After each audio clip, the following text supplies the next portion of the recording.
So you're in high school physics class, and your teacher asks the class, "Okay, everyone, what is the formula for momentum?"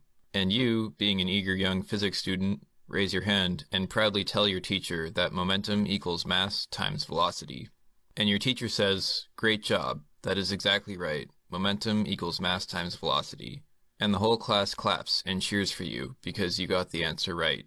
And you go up to the front of the class, and your teacher gives you a gold star for being such a good physics student. And that night you go home, and your parents are there, and they say, "We heard you got an answer right in physics class today, and so we decided to celebrate your birthday 6 months early." And then they give you an Xbox. And so you stand proudly with your Xbox in one hand and a copy of A Brief History of Time by Stephen Hawking in the other, and you tell yourself that this is the best day of your life. So you graduate high school with amazing grades, and then the day finally comes when you go to university to study physics. And you're really excited because you are going to become a scientist. You show up to your mechanics class, and the professor asks, "What is the formula for momentum?" And you tell your professor, "Momentum equals mass times velocity."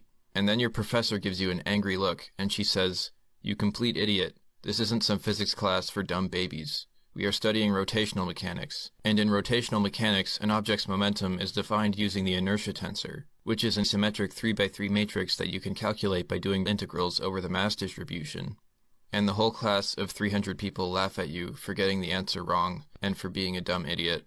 And you ask yourself if you are really meant to be a physics student after all. Maybe you are too much of a dumb idiot to study physics. You go home that night and desperately search the internet to figure out what the inertia tensor is, but you just get lost in a maze of Wikipedia articles and feel more confused than when you started. You remember that day when your high school teacher told you that you were right for saying that momentum equals mass times velocity, and you wonder why your high school physics teacher lied to you and why they didn't tell you about the inertia tensor. The next day you show up at your relativity class, and your professor is Albert Einstein. And Einstein tells you that momentum is a four-dimensional vector that lives in four-dimensional spacetime. And you tell Einstein that you thought momentum was calculated with the 3x3 symmetric inertia tensor.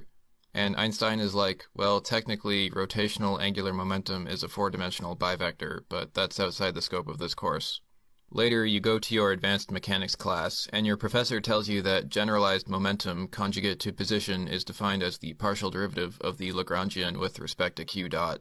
And in Hamiltonian mechanics, momentum is just a coordinate in the phase space on a symplectic manifold. And then you go to your quantum physics class, and the professor says that momentum measurements are always probabilistic, and the way to get the expected value of momentum is to operate on the wave function with the momentum operator, which has the square root of -1 in it for some reason, and then do an integral over all possible outcomes. And also the momentum wave function might be the Fourier transform of the position wave function, but he can't be sure since everything is just probabilities. At this point, you've completely given up trying to understand what momentum is. You've stopped going to classes, and you've stopped doing your homework because life is pointless and physics will never make sense no matter how hard you try. You remember back to the greatest day of your life when your high school physics teacher gave you a gold star, and you remember now that your teacher had this tired look in her eye, a quiet sadness that you couldn't explain, and that's when you realize she knew. She knew that momentum wasn't equal to mass times velocity, because she had gone to university to study physics just like you, and she lied to you to protect you from the truth, because she didn't want you to deal with the pain of never knowing what momentum is because it's too complicated. And you realize that students all over the world are in high school right now being lied to, being told that momentum is mass times velocity, and they too will go to university and learn the truth and suffer just like you did. And you clench your fists in anger. You realize that the eternal cycle of folly needs to be stopped, and it's time to destroy momentum once and for all. So you go to Switzerland and dig a tunnel to the Large Hadron Collider, and you're about to push the secret button on the Large Hadron Collider that will destroy the universe. But then the Avengers show up to stop you, and Captain America tells you that he understands how you feel, and that we've all been there. We've all been confused in physics class and think that we're dumb. But the way to deal with pain isn't to destroy the universe. Instead, we should help others and use our life experience to make the world less painful for future generations. And Iron Man says he wants shawarma. Anyway, the Avengers beat you up, and the police arrest you, and when you're in court, the judge sentences you to life in prison for trying to destroy the universe, which is the worst possible crime.